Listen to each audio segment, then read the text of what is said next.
سلام البنات، مرحبا بكم في القناة ديالي. كنتمنى تكونوا بألف خير. تلبيه للعديد من الطلبات. اليوم جيتكم بوصفه ديال الميني كيك مالحين بالفرماج لافاش كيري والكاشير. كيجيو هشاشين والمذاق ديالهم رائع، كيحماقوا عليهم الكبار والصغار. يمكن لكم تصاوبوهم في رمضان وحتى لقوت الوليدات غادي يعجبوهم بزاف بزاف. بالنسبه للمقادير كنحتاجوا 150 غرام ديال الطحين، ساشي ديال الخميره الحلوه، 10 سنتيلتر ديال الزيت، 25 سنتيلتر ديال الحليب، 3 ديال البيضات، 4 ديال الفرماجات لافاش كيري، 80 غرام ديال الكاشير او مرتديلا المفضله عندكم.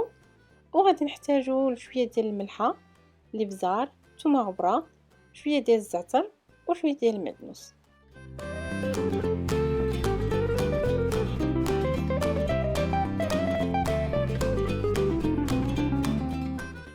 كنضربوا البيض مع الفرماج مزيان بالفوي، وكنزيدوا عليه الطحين، العطريه، الزيت والكاشير وكنخلطوهم مزيان.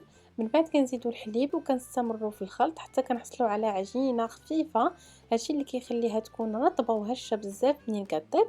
من بعد كنديروها في ليمون، انا اختاريت هذا الشكل هذا، نتوما ديروها في ليمون اللي كتوفروا عليهم. وكندخلوها طيب 20 دقيقه في الفران على 180 درجه حتى كيولي اللون ديالها ذهبي، وكنقدموها بالصحه والراحه.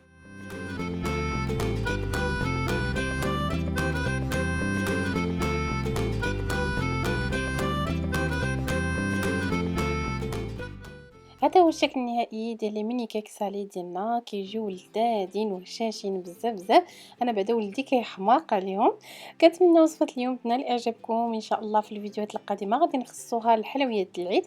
الا بغيتو مازال وصفات سهله ديال المملحات قولوها لي في لي كومونتير. ما تنساوش تشاركوا في القناه ديالي وتضغطوا على الجرس باش توصلوا دائما بالجديد. وموعدنا في الفيديو القادم ان شاء الله.